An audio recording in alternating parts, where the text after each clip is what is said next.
안녕하십니까, 언론인 여러분. 심우정 검찰총장이 이제 파면된 민간인 윤석열을 구속을 촉구하는 기자회견을 조국혁신당 의원들이 하게 되었습니다. 오늘 참석하신 의원님 소개를 해드리겠습니다. 백선희 조국혁신당 국회의원 참석하셨습니다. 김준형 의원님 참석하셨습니다. 차규근 의원님 참석하셨습니다. 기자회견문을 낭독하겠습니다. 심우정 검찰총장은 윤석열 구속 취소 결정에 대해 즉시 항고를 해야만 했지만 직무를 유기하면서까지 내란 우두머리 피고인 윤석열을 석방시켰습니다.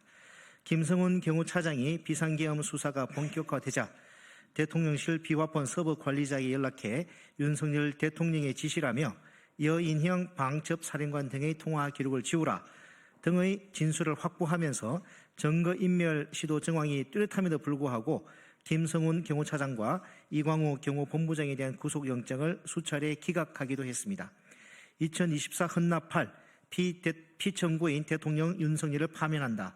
헌법재판소의 탄핵 결정으로 민간인 윤석열로 돌아왔습니다. 헌법 제84조의 불소추 특권은 더 이상 없습니다. 검찰은 민간인 윤석열을 즉시 재구속해야 하지 않겠습니까?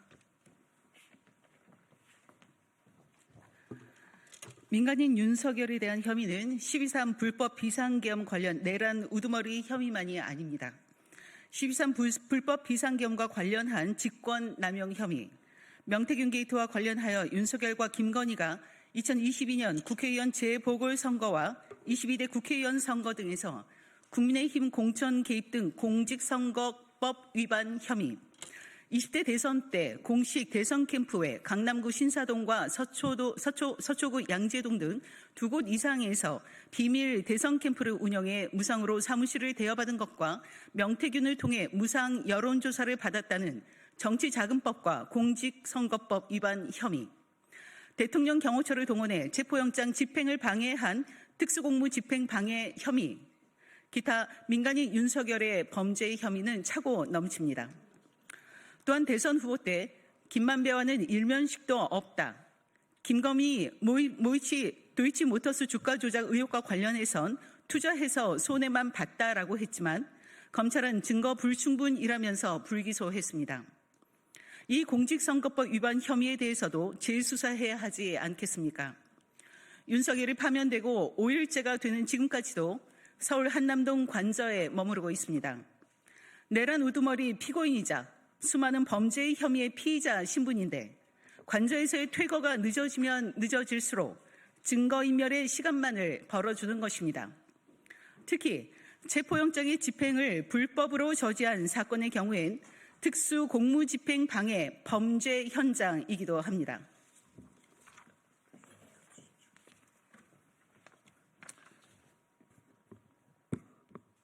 핵심 피의자인 윤석열과 김성훈 경호처 처장이 같은 공간에 머물면서 경호처 관계자를 상대로 입단속을 하거나 회유할 가능성도 큽니다. 관저의 드레스룸, 스크린 골프 연습시설 등 불법 증축 의혹도 있지 않습니까? 의혹을 해소하기 위해서 증거 보존이 중요한데 건축물을 훼손하여 핵심 증거를 인멸할 위험성도 크지 않겠습니까? 더군다나 대통령 기록물법에 따라 파면 직후부터 대통령 비서실, 국가안보실, 대통령 경호처의 기록을 대통령 기록관으로 이관하는 절차가 시작됐는데 지정 기록물이 되면 최대 30년까지 기록물에 대한 접근이 어렵습니다. 지정 기록물로 지정하려면 일정한 요건을 충족해야 하지만 이런 요건이 충족되지 않더라도 자의적 해석이 가능해 지정 기록물 지정을 남발할 위험성이 농후하지 않습니까? 게다가 현 대통령 기록관장의 임기는 충분히 남아있음에도 불구하고 탄핵 직후인 올해 2월부터 대통령 기록관장 교체에 나섰습니다. 언론 보도에 따르면 신임 대통령 기록관장 최종 후보자 2명이 정해졌는데 그중 1명이 대통령실 행정관 출신이라고 합니다. 그리고 그 임명권은 한덕수 권한대행에 있습니다. 수상하고 의심스러운 인사를 통해 대통령 기록물에 대한 자료 접근을 차단하고 내란을 계획하고 준비한 과정을 깊이 묻어두려는 속내는 아닙니까?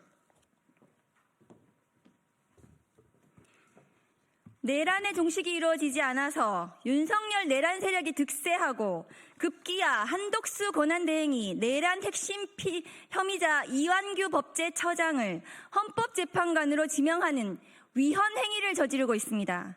공직선거법 위반, 정치자금법 위반, 특수공무집행 방해죄 등 범죄를 저질렀다고 의심할 만한 상당한 이유가 있고 그 증거인멸의 염려 또한 매우 크기에 윤석열 구속을 통해 핵심 증거를 확보해야 합니다. 대통령 임기 중에는 공소시효가 멈춘다는 것이 대법원 판례입니다.